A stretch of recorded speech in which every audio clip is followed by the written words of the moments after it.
भाई मानत न मन मोरा साधो, मानत न मन मोरा रे। बार बार मैं ये समझाऊं जग में जीवन थोड़ा रे। बार बार मैं ये समझाऊं जग में जीवन थोड़ा रे। मानत न मन मोरा साधो,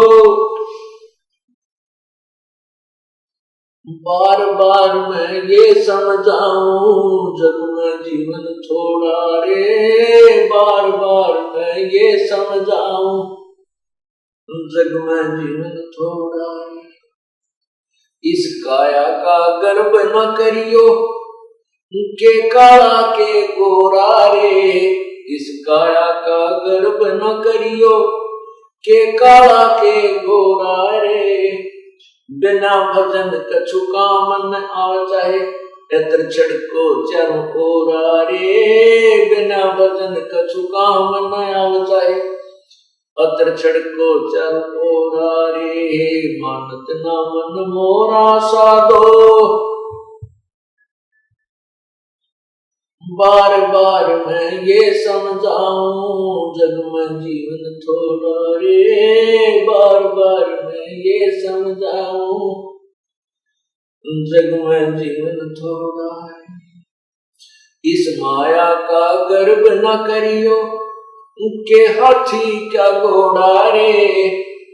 इस माया का गर्व न करियो क्या हाथी क्या घोड़ा रे। जोड़ जोड़ धन बहुत बटोरा, लाखों और करोड़ा रे। जोड़ जोड़ धन बहुत बटोरा, लाखों और करोड़ा रे। मानत ना मन मोरा साधो, बार बार मैं ये समझाऊं जग में जीवन थोड़ा रे। बार बार मैं ये समझाऊं जग में जीवन थोड़ा। दुविधा दुर्मति चतुराई में जन्म गया नर तोरा रे।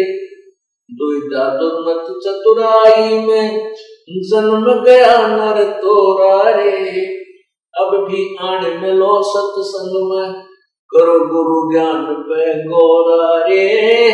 अब भी आने मिलो सत्संग में, करो गुरु ज्ञान पे गौरा रे। मानत न मन मोरा साधो, बार बार मैं ये समझाऊं जग में जीवन थोड़ा रे। बार बार मैं ये समझाऊं। भाई शरण पड़े ने गुरु संभाले, जानिक बालक भोला रे। गुरु शरण पड़े को गुरु संभाले, जानिक बालक भोला रे। कहे कबीर तुम चरण चित राखो, जो सोई मडोरा रे। कहे कबीर तुम चरण चित राखो, जो सोई मडोरा रे। मानत न मन मोरा साधो, बार बार मैं ये समझाऊं जग में जीवन थोड़ा रे। बार बार मैं ये समझाऊं जग में जीवन थोड़ा रे। क्या बताते हैं कि सत्संग में आने के बाद भी ये मन इधर उधर की सोच में ज्यादा ही उलझा रहता है। उसको याद दिला जाता है कि इस काया का गर्व न करिए, भाई के काला के गोरा रे। ये जो मिट्टी का बना हुआ, ये 5 तत्वों से बना हुआ पुतला है, इसके अंदर झांक कर जरा सा देखें तो ये कुछ भी वस्तु नहीं है। इसकी शरीर की नाड़ियों में खून घूम रहा है, रक्त चल रहा है, मांस हड्डियों के ऊपर मांस लपेट रखा है, अंदर शरीर में थूक, टट्टी, पेशाब और सारा गंध भरा पड़ा है। हमारे शरीर की क्या स्थिति है? जैसे आपने एक्सीडेंट के अंदर कोई कुत्ता मरा हुआ देखा हो रोड के ऊपर, उसकी आंत कितनी दूर तक बिखरी पड़ी होती है, उसके अंदर से टट्टी और पेशाब उसका अलग से पड़ा होता है, और शेष शरीर का जो मांस, हड्डी और चाम तो इधर उधर सड़क के चिपका हुआ होता है। तो उससे अपने शरीर की तुलना कर लेना बिल्कुल अंतर नहीं। तो इस भगवान ने इसके ऊपर सब ये कुछ अंदर भर के और ऊपर ये पालिश कर रखी, किसी का काली पालिश है, किसी का गोरी है, अंदर सेम मटेरियल है।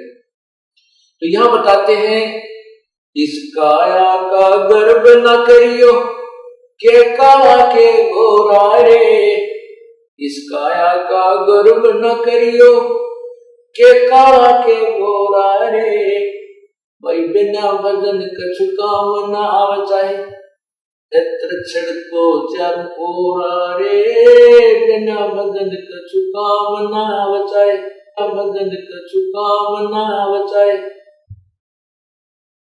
इत्र छिड़को चार ओरा रे।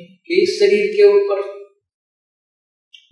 कितना तो बढ़िया पाउडर छिड़क लो, कितना सुगंधित वस्तु तेल इसका मालिश कर लो, कोई बात नहीं,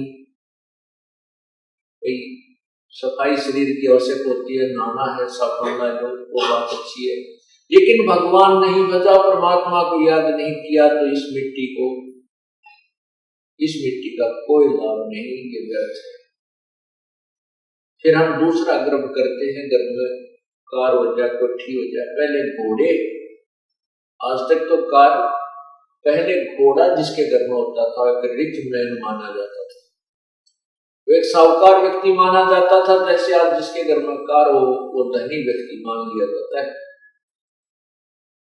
तो परमात्मा बताते हैं कि इस माया का गर्व ना करियो कि हाथी के घोड़ा रे, और जोड़ जोड़ जन बहुत बिटोड़ा, लाखों और करोड़ा रे। अब परमात्मा के नाम बिना यह जोड़ा जड़ा धन ऐसे व्यर्थ हो जाता है। कैसे? एक समय की बात है, अब देखो पुण्यात्माओं, जो हमारे अनुयायी हैं, जब से इस दास को आज्ञा हुई है परमात्मा की महिमा गुणगान करने की, उसी समय से सत्संग सुनते हुए आ रहे हैं। और सत्संग में वही बातें होती हैं जो प्रभु की महिमा की प्रतिदिन गाई और सुनाई जाती है। उन्हीं को बार बार सुनाया जाता है, उन्हीं के विषय में आपको प्रेरित किया जाता है, सावधान किया जाता है और परिचित कराया जाता है प्रभु की महिमा से। तो आपको प्रति बार, जितनी बार भी आप सत्संग सुनते हो और परमात्मा की महिमा कथाओं के माध्यम से सुनाई जाती है, यदि आपको अच्छी लगती है तो आप बहुत ही अच्छी भक्ति कर रहे हो, आपके अंदर परमात्मा की चाह है। अन्यथा क्या हो जाता है, जैसे हम प्रतिदिन खाना खाते हैं, रोटी आटा वही होता है और रोटी वही होती है। यदि आप स्वस्थ हैं तो वही रोटी, उसमें दाल सब्जी का थोड़ा बहुत फेरबदल हो जाता है। अगर दाल सब्जी ना हो और स्वस्थ हैं, समय पर आपको खूब भूख लगेगी, और समय पर जब आपको भूख लगी होगी तो सूखी रोटी हो, अचार मिल जाए तो भी अच्छा, नहीं तो पानी के साथ खाकर भी स्वादिष्ट लगती है, पेट भर दिया जाता है। यदि वो व्यक्ति बीमार हो जाता है, बुखार हो जाता है, और मलेरिया बुखार जिसको हो जाता है, उसने रोटी अच्छी ना लगती, उसको वो रोटी अच्छी नहीं लगती, कड़वी लगती है। मनुखा दाग से संतरा उसको बहुत ही कड़वा लगता है। न तो वो सेब कड़वी है, ना मनुखा दाग कड़वी है, ना रोटी कड़वी है। कड़वी उस बुखार ने उस पुण्यात्मा, उस भक्त की के शरीर की व्यवस्था को खराब कर दिया, जिसके कारण उसको मीठी वस्तु भी कड़वी लग रही।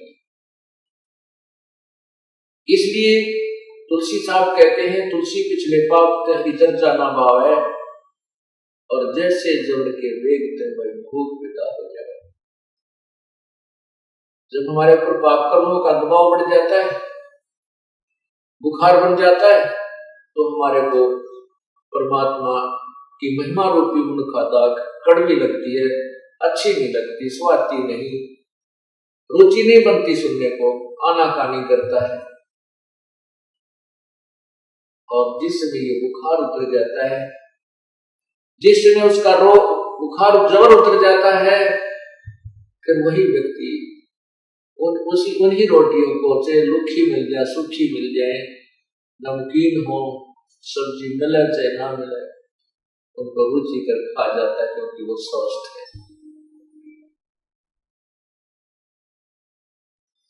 जिस प्रकार ज्वर उतरने के उपरांत स्वस्थ व्यक्ति सुबह शाम उन्हीं रोटियों को रुचि खाता है, उसके मन में रुचि नहीं बनती, तो वह स्वस्थ है। इसी प्रकार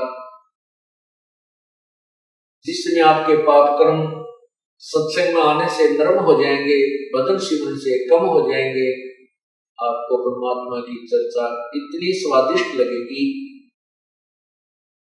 कि आप बेसब्रे हो जाओगे। आपको चाहे 100 किलोमीटर पर जाकर भी सत्संग सुनना पड़े, 400 किलोमीटर भी जाना पड़ जाए, आपको ऐसी भूख लगेगी, आप पहुंच जाओगे, क्योंकि आपके वो पाप कर्म समाप्त हो चुके हैं, जो जिन्होंने आपके मन में, आपकी आत्मा में बुखार बना रखा था, जोर बना रखा था। आप स्वस्थ हो गए, आपकी आत्मा स्वस्थ हो गई है। अब इसको राम नाम की चर्चा की भूख लगती है। तो जैसे भी जो भी प्रतिदिन खाना हम खाते हैं, प्रतिदिन अच्छा लगता है, तो हम स्वस्थ हैं। और जिस दिन अरुचि होगी, समझो बीमार हो जाएंगे। उसका ट्रीटमेंट क्या है, उसका उपचार क्या है? उपचार यही है कि उस रोग को खत्म करने के लिए कड़वी गोलियां ही खानी पड़ती है। गोलियां, दवाई, औषधि कड़वी होती है, और चाहे रुचि ना हो औषधि खाने की, कड़वी भी लगती हो, खानी ही पड़ती है। और कड़वी औषधि खाने से